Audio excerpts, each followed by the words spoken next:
আসসালামু আলাইকুম। তো এখন আমরা বিসিএস 33তম থেকে শুরু করে পূর্ববর্তী সালগুলোর কোশ্চেন সলভ করব।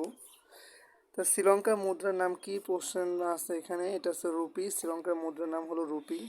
এরপর পৃথিবীর বৃহত্তম বিমানবন্দরটি কোথায় অবস্থিত? পৃথিবীর বৃহত্তম বিমানবন্দরটি জেদ্দা বিমানবন্দর। সার্কের সদস্য কতটি রাষ্ট্র? 8টি রাষ্ট্র সার্কের সদস্য। পৃথিবীর বৃহত্তম বিমানবন্দরটি জেদ্দায় অবস্থিত। পৃথিবীর গভীরতম স্থান কোন মহাসাগরে? আমরা জানি যে প্রশান্ত মহাসাগরে পৃথিবীর গভীরতম স্থান প্রশান্ত মহাসাগরে, এবং এটার নাম হলো মারিয়ানা ট্রেঞ্চ। মারিয়ানা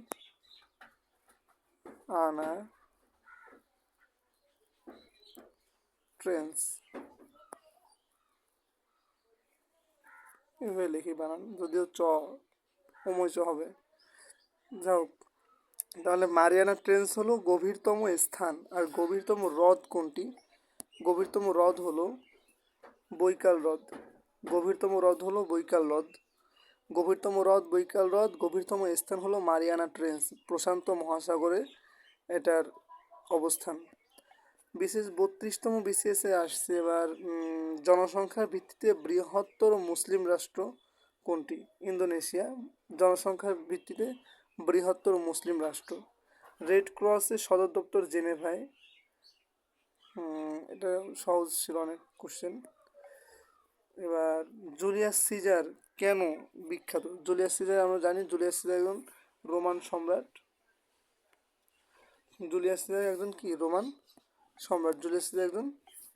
সম্রাট। আচ্ছা, এবার পূর্ব তিমুরের রাজধানী কোনটি? কোথায়? দিল্লি না, কিন্তু দিল্লি। পূর্ব তিমুরের একটা দেশ, এই দেশের রাজধানী হলো দিল্লি। পূর্ব তিমুর দেশের রাজধানী কোনটা? পূর্ব তিমুর দেশের রাজধানী হলো দিল্লি। নোবেল পুরস্কার বিজয়ী তাওয়াক্কুল কারমান কোন দেশের নাগরিক? তাওয়াক্কুল কারমান ইনি হলো ইয়েমেনের নাগরিক। তাহলে তাওয়াক্কুল কারমান ইনি কি কোন দেশের নাগরিক? ইনি হলো ইয়েমেনের নাগরিক। আমেরিকার চালকবিহীন গোয়েন্দা বিমান স্টিলথ ড্রোন, বিমানকে আমরা বলেছি ড্রোন, এবং এটার আলাদা একটা নাম দিছে আমেরিকার চালকবিহীন গোয়েন্দা বিমান। এই স্টিলথ ড্রোন এটা কি? এটা হচ্ছে এক ধরনের বোমারু বিমান চালিত। তাহলে এটা কি একটা হচ্ছে বোমারু বিমান চালিত। আটলান্টিক ও প্রশান্ত মহাসাগরকে যুক্ত করেছে পানামা খাল। এটা হচ্ছে কি আটলান্টিক ও প্রশান্ত বা প্যাসিফিক যে মহাসাগর, এই দুইটাকে কি করছে? আটলান্টিক ও প্যাসিফিক ওশেন, এই দুইটাকে হলো পানামা খাল, যেটা ওইটা দুইটাকে সংযুক্ত করেছে।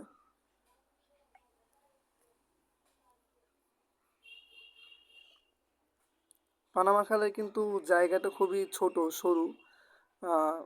এখানে ওই ধাপে ধাপে পানি হয়, পানি এরকম বিষয়টা, এরকম খাল একটু যে সময় যায় তখন এরকম প্রথম ধাপে পানি জমা হওয়ার পরে পরবর্তী ধাপে জমা হলে তখন আবার জাহাজ ওঠে। খুবই চমৎকার বিষয়টা। তো পানামা খাল হচ্ছে আটলান্টিক এবং প্রশান্ত মহাসাগরকে সংযুক্ত করেছে। এরপরে গ্রিনল্যান্ডের মালিকানা কোন দেশের? আমরা জানি গ্রিনল্যান্ড মালিকানা ডেনমার্কে একটা জেলা হিসেবে কাউন্ট করা হয় গ্রিনল্যান্ডকে,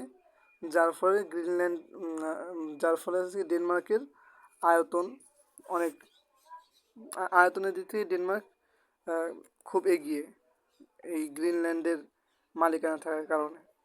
তাস, এটা সংবাদ সংস্থা, আমরা জানি অনেকগুলো সংবাদ সংস্থা বিখ্যাত, তার মধ্যে তাস হলো রাশিয়ার। এরপরে আমাদের আরও কিছু সংবাদ সংস্থা পড়তে হবে, যেমন ভারতের আছে হলো এপি, পাকিস্তানের নামটা মনে নেই এই মুহূর্তে। তো এইভাবে বাংলাদেশেরটা আমরা বলি, বাংলাদেশেরটা হচ্ছে বাসুস, যেগুলো আসে পরীক্ষায় ইম্পর্টেন্ট, সেগুলো আমরা বলে দেব। এরপরে আছে পাকিস্তানের যেটা, সেটা পাকিস্তানেরটার নাম কি? পাকিস্তানেরটার নাম হলো APPA, মানে ইংলিশে নাম, যেহেতু পাকিস্তানেরটা নাম হলো APP, APP, associated press of Pakistan, associated press of Pakistan. আবার আমরা যদি দেখি ইসের ইন্দোনেশিয়ারটা কী নাম হইতে পারে? আনতারা, মানে যেগুলো একটু আনকমন নাম, আনতারা। ঠিক আছে, আচ্ছা সামনে আগে। গ্রেট হল কোথায় অবস্থিত? গ্রেট হল চীনে অবস্থিত।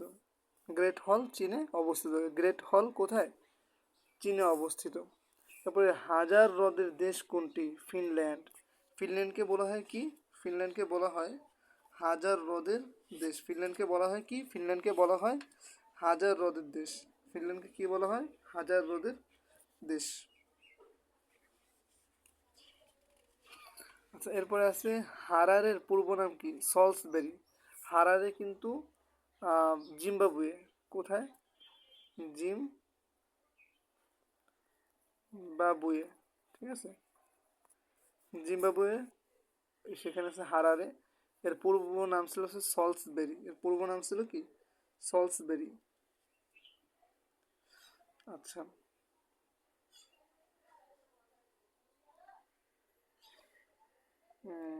এবার আমরা এর আগের প্রশ্নে একটু করে আসি। আমরা জানলাম যে ফিনল্যান্ডকে কি বলা হয়? ফিনল্যান্ডকে বলা হয় হাজার হ্রদের দেশ।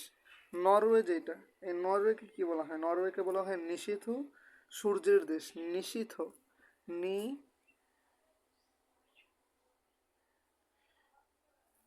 নিশীথ সূর্যের দেশ। নিশীথ সূর্যের দেশ। নিশীথ সূর্যের দেশ কোনটা?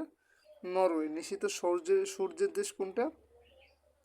নরওয়ে। নিশীথ সূর্যের দেশ কোনটা? নরওয়ে। একটু খেয়াল রাখবেন, নিশীথ সূর্যের দেশ কোনটা? নরওয়ে। জাপান, জাপানকে কি বলা হয়? জাপানকে বলা হয় ভূমিকম্পের দেশ। জাপানকে বলা হয় ভূমিকম্পের দেশ। ভূমি ভূমিকম্পের দেশ। ভূমিকম্পের দেশ। ভূমিকম্পের দেশ। জাপান হলো ভূমিকম্পের দেশ। জাপান হলো ভূমিকম্পের দেশ। জাপান কি? জাপান হলো ভূমিকম্পের দেশ। ঠিক আছে, আচ্ছা সামনে আগে।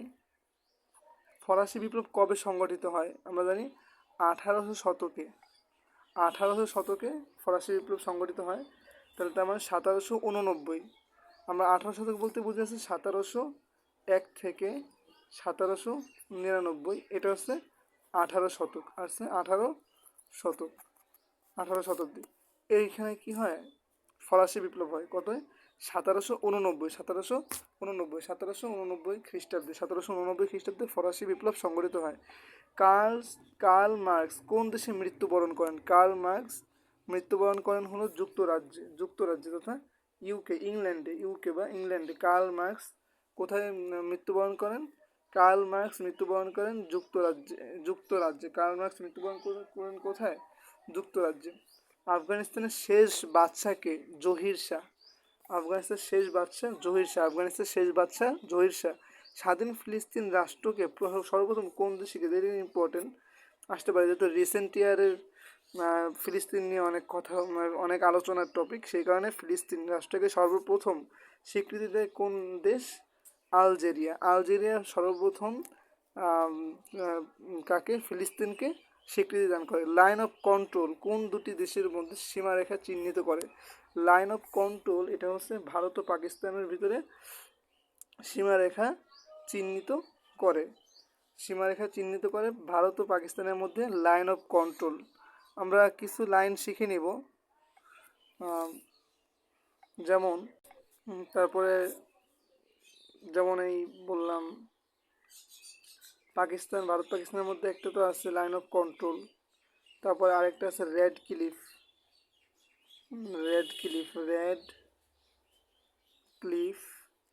লাইন।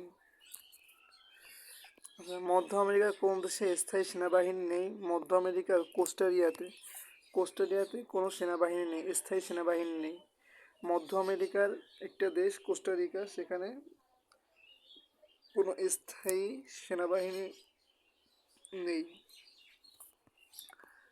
পৃথিবীর সবচেয়ে বেশি গম উৎপাদনকারী দেশ হলো চীন। সবচেয়ে বেশি গম উৎপাদনকারী দেশ চীন। সবচেয়ে বড় অর্থনৈতিক জোট কোনটি? ইউরোপীয় ইউনিয়ন, ইইউ। ইউরোপীয় ইউনিয়ন হচ্ছে সবচেয়ে বড় অর্থনৈতিক জোট। আচ্ছা, আলফ্রেড নোবেল কি আবিষ্কার করেন? ডিনামাইট আবিষ্কার করেন। ডিনামাইট আবিষ্কার করেন আলফ্রেড নোবেল। নিম্নে কোন দেশটি G8 এর সদস্য নয়? সুইডেন। সুইডেন G8 এর সদস্য নয়। কোথায় সেনাবাহিনী নেই? মালদ্বীপে কোনো সেনাবাহিনী নেই। আর আমরা বলছি স্থায়ী সেনাবাহিনী নেই কোথায়? স্থায়ী সেনাবাহিনী নেই কোস্টারিকায়। রেড ক্রস প্রতিষ্ঠিত হয় 1863 সালে। রেড ক্রস প্রতিষ্ঠিত হয় 1863 সালে। বিশ্ব মানবাধিকার দিবস 10 ডিসেম্বর, এটা আগেও বলছি একবার। 10 ডিসেম্বর মানবাধিকার দিবস, বিশ্ব মানবাধিকার দিবস 10 ডিসেম্বর। ফিফা প্রতিষ্ঠিত হয় 1904 সালে। ফিফা প্রতিষ্ঠিত হয় 1904 সালে। ফিফা প্রতিষ্ঠিত হয় 1904 সালে এবং ওয়ার্ল্ড কাপ শুরু হয়, বিশ্বকাপ শুরু হয় 1930 সালে। বিশ্বকাপ শুরু 1930 সালে এবং ফিফা প্রতিষ্ঠিত হয় 1904 সালে। কিরগিজস্তানের রাজধানী হলো বিশকেক। কিরগিজস্তানের রাজধানী বিশকেক। আইএলও, আইএলও এটা হলো ইন্টারন্যাশনাল লেবার অর্গানাইজেশন বা শ্রম সংস্থা। শ্রম সংস্থা এর সদর দপ্তর হলো জেনেভায়। এবার আসি এসকাপ। এসকাপের সদর দপ্তর কোথায় অবস্থিত? এসকাপের সদর দপ্তর অবস্থিত হলো ব্যাংকক, থাইল্যান্ডের ব্যাংককে। ইউরোপীয় ইউনিয়নের সদর দপ্তর বেলজিয়ামের ব্রাসেলসে অবস্থিত। তাহলে এসকাপ যেটা সেটা হচ্ছে এশিয়ান, এটা হচ্ছে থাইল্যান্ডে, থাইল্যান্ড, ঠিক আছে। আর ইউরোপীয় ইউনিয়ন যে ইউরোপের সেটা হলো কোথায়? বেলজিয়াম, ঠিক আছে, বেলজিয়াম। আর ইস্ট লন্ডন, যদিও শুনতে লন্ডন মনে হয় কিন্তু এটা দক্ষিণ আফ্রিকায় অবস্থিত। এরপর জাতিসংঘের সদর দপ্তর কোথায় অবস্থিত? এটা ভুল দেওয়া আছে, এটা হলো সঠিক উত্তর অবস্থা নিউ ইয়র্ক। নিউ ইয়র্কে জাতিসংঘের সদর দপ্তর, নিউ ইয়র্কে জাতিসংঘের সদর দপ্তর অবস্থিত। সার্কের সচিবালয় কোথায় অবস্থিত? সার্কের সচিবালয় আছে কাঠমান্ডুতে। আর এছাড়াও অন্যান্য জায়গায় আছে, ঢাকা, ইসলামাবাদ, দিল্লি, সব জায়গায় মোটামুটি আছে, তবে ওইগুলো আঞ্চলিক বা অন্যান্য বিষয়। কিন্তু সচিবালয়, হেড কোয়ার্টার, সেটা হচ্ছে কাঠমান্ডুতে। সবচেয়ে শক্তিশালী সরু চুল্লি তৈরি করা হয়েছে যুক্তরাষ্ট্রে। ডেভিস কাপ কোন খেলায়? লন টেনিস, আমাদের টেনিসের বিখ্যাত একটি কাপ হলো ডেভিস কাপ। এরপর অন্ধদের জন্য লিখন রীতি উদ্ভাবন করেন কে? ব্রেইল। তার নাম অনুসারে ব্রেইল পদ্ধতি বলা হয়। অন্ধদের জন্য লিখন রীতি উদ্ভাবন করেন ব্রেইল এবং তার নাম অনুসারেই ওই পদ্ধতির নাম রাখা হয় ব্রেইল পদ্ধতি।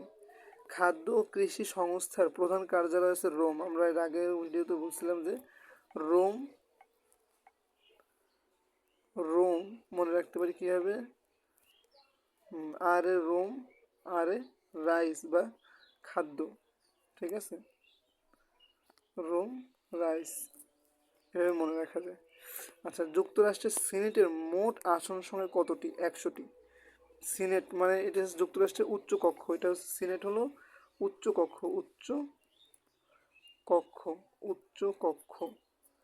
উচ্চ কক্ষে আসন সংখ্যা 100টি। আসন সংখ্যা কতটি? 100টি। আসন সংখ্যা 100টি। ফেয়ারফ্যাক্স কি? ফেয়ারফ্যাক্স হলো একটি গোয়েন্দা সংস্থা। ফেয়ারফ্যাক্স হলো গোয়েন্দা সংস্থা। ফেয়ারফ্যাক্স হলো গোয়েন্দা সংস্থা কিসের? এটা হলো ইউএসের গোয়েন্দা সংস্থা ফেয়ারফ্যাক্স। আচ্ছা, নাসার সদর দপ্তর কোথায়? Cape Kennedy, Florida. Cape Kennedy, Florida, ঠিক আছে, কিন্তু তার ফ্লোরিডার কেপ কেনেডিতে। জায়গার নাম স্পেসিফিকভাবে বলা হলে ফ্লোরিডার কেপ কেপ কেনেডিতে নাসার সদর দপ্তর। দক্ষিণ আফ্রিকা কত বছর শ্বেতাঙ্গ শাসনে ছিল? দক্ষিণ আফ্রিকা 342 বছর শ্বেতাঙ্গ শাসনে ছিল। 342 বছর শ্বেতাঙ্গ শাসনে ছিল। বসনিয়ায় যুদ্ধবিরতি স্বাক্ষরের মধ্যস্থতা করেন কে? Jimmy Carter, US president Jimmy Carter. ইনি বসনিয়া হার্জেগোভিনায় যে যুদ্ধ, ওই যুদ্ধে যুদ্ধবিরতির মধ্যস্থতাকারী হিসেবে স্বাক্ষর করেন। হোয়াংহো নদী চীনের দুঃখ বলা হয়, হোয়াংহো নদী। সেই হোয়াংহো নদী কোথায় উৎপত্তি হয়? কুয়েনলুন পর্বতে। কুয়েনলুন পর্বতে হোয়াংহো নদীর উৎপত্তি হয়েছে। ইউরোপের ককপিট বলা হয় বেলজিয়ামকে। ইউরোপের ককপিট বলা হয়, ইউরোপের ককপিট বলা হয় কাকে? বেলজিয়ামকে। ইউরোপের ককপিট বলা হয় বেলজিয়ামকে। ইউরোপের ককপিট বলা হয় বেলজিয়ামকে। ইউরোপের ককপিট বলা হয় ককপিট, ককপিট বলা হয়, ইউরোপের ককপিট বলা হয় কাকে? বেলজিয়ামকে। The South Pole is, South Pole, তাহলে সাউথ পোল হচ্ছে দক্ষিণ মেরু। দক্ষিণ মেরু কোথায় অবস্থিত? অ্যান্টার্কটিকা অবস্থিত। দক্ষিণ মেরু কোথায় অবস্থিত? অ্যান্টার্কটিকায়। সাউথ পোল মানে কি? দক্ষিণ মেরু। দক্ষিণ, দক্ষিণ মেরু, দক্ষিণ মেরু, দক্ষিণ মেরু, দক্ষিণ মেরু অবস্থিত হলো অ্যান্টার্কটিকায়। কোন দেশটি স্ক্যান্ডিনেভিয়ার অন্তর্ভুক্ত? অন্তর্ভুক্ত নয়। স্ক্যান্ডিনেভিয়া হচ্ছে ওই নর্ডিক অঞ্চলের গুলোকে আমরা বলি। তো যুক্তরাষ্ট্র, নেদারল্যান্ড এগুলো কি স্ক্যান্ডিনেভিয়ার অন্তর্ভুক্ত নয়? এই দুইটা উত্তর। এখানে মুসলমান প্রধান না হয়েও কোন দেশটি ইসলামী সম্মেলনের সংস্থার সদস্য? উগান্ডা। উগান্ডা ইসলামী সম্মেলন সংস্থার সদস্য, কিন্তু এরা মুসলমান প্রধান দেশ না। কিউবায় ক্ষেপণাস্ত্র সংকটের সময় যুক্তরাষ্ট্রের প্রেসিডেন্ট ছিলেন F Kennedy. F Kennedy, Kennedy ছিলেন হলো যুক্তরাষ্ট্রের প্রেসিডেন্ট। কখন? কিউবায় যখন ক্ষেপণাস্ত্র সংকটের সময় চলছিল তখন যুক্তরাষ্ট্রের প্রেসিডেন্ট ছিলেন হচ্ছে কেফ কেনেডি। কেফ কেনেডি।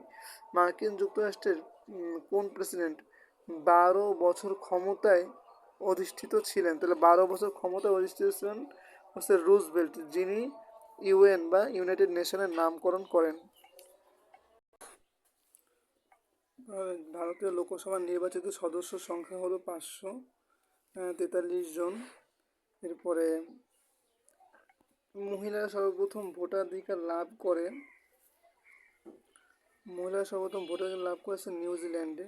রাসায়নিক অস্ত্র চুক্তি, কেমিক্যাল ওয়েপন্স কনভেনশন কত সালে স্বাক্ষরিত হয়? 1993 সালে। রাসায়নিক অস্ত্র চুক্তি কত সালে স্বাক্ষরিত হয়? রাসায়নিক অস্ত্র চুক্তি 1993 সালে স্বাক্ষরিত হয়। 1993 সালে স্বাক্ষরিত হয়।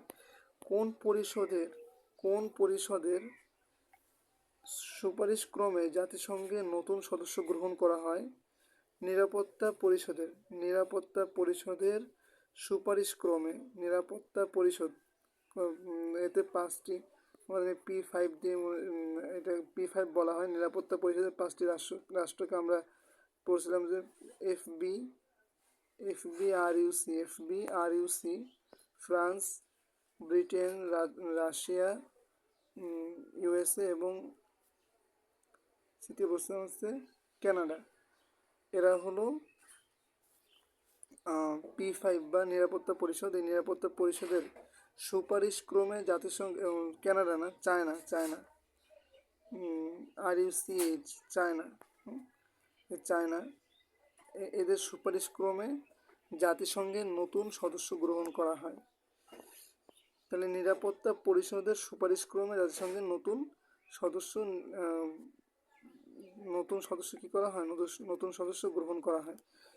কোন মনীষী সর্বপ্রথম নোবেল পুরস্কার পেয়েছে? মুসলিম মনীষী আনোয়ার সাদাত, মালয়েশিয়ার আনোয়ার সাদাত। অক্সফাম, অক্সফাম হলো দারিদ্র দূরীকরণ, দারিদ্র দূরীকরণে কাজ করে। এরা হচ্ছে যুক্তরাজ্যের অক্সফোর্ড শহরে প্রতিষ্ঠিত হয়েছে এবং এটি বিশ্বে প্রায় 90টি দেশে এদের কার্যক্রম পরিচালনা করে। এই অক্সফাম এরা হলো দারিদ্র দূরীকরণে কাজ করে। কি করে? দারিদ্র দূরীকরণে কাজ করে। দারিদ্র দূরীকরণে কাজ করে অক্সফাম। আর এদের সদর দপ্তর কোথায়? লন্ডনে। এদের সদর দপ্তর কোথায়? লন্ডনে। তাহলে অক্সফাম এর সদর দপ্তর কোথায়? লন্ডনে। কোনটি? লন্ডন তো যুক্তরাজ্যে। লন্ডন কোথায়? ইউকে, যুক্তরাজ্যে। ইউকে যুক্তরাজ্যে। কোনটি বিংশ শতাব্দীর শেষ ভাগে উপনিবেশবাদের নিগড় থেকে মুক্ত হয়? অর্থাৎ উপনিবেশবাদ থেকে কোন দেশটি মুক্ত হয়েছে? বিংশ শতাব্দী বলতে আমরা বুঝি 1901 থেকে 1999। তাহলে ম্যাকাও হলো উপনিবেশবাদ থেকে নিগড় হয়ে, মানে মুক্ত হয়ে স্বাধীনতা লাভ করছে।